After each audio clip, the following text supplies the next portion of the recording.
দেখতে দেখতে শীত তো চলেই আসলো। আর শীত চলে আসছে, শীতের পিঠা খাওয়া হবে না, এটা তো হতেই পারে না। এর জন্য এখানে এটা ভাপা পিঠা নিয়ে বসে পড়লাম।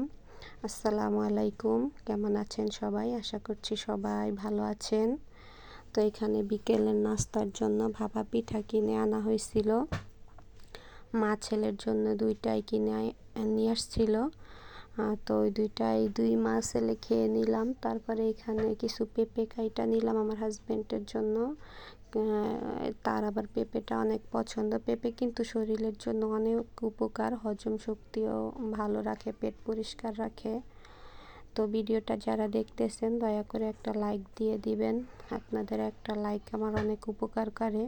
প্রতিদিন এই কথাটা আমি ভিডিওর ভিতরে বলি, আসলে তারপর আমার ভিডিওতে লাইক দেয় না। আপুরা ভাইয়ারা হয়তো ভুলে যায় লাইক দিতে, তো এই কারণে একটু মনে করিয়ে দিলাম, ভিডিওতে একটা লাইক দিয়ে দিবেন। তারপরে এখানে দোকান থেকে আসার সময় ডিম, চিনি নিয়ে আসছিল, দুধও নিয়ে আসছিল, গুঁড়া দুধটা চা বানায় যেটা দিয়ে ওইটা নিয়ে আসছিল।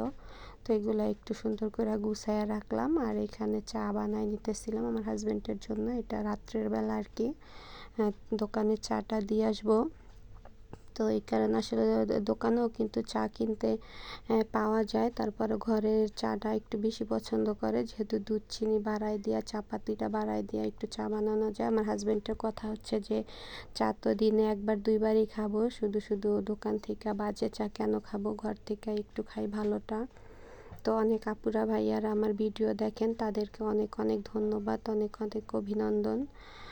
যারা চ্যানেল মনিটাইজেশন করছেন, অনেকের ভিডিও দেখতেছি যে অনেকেই চ্যানেল মনিটাইজেশন পাইছেন, তাদেরকেও অনেক অভিনন্দন।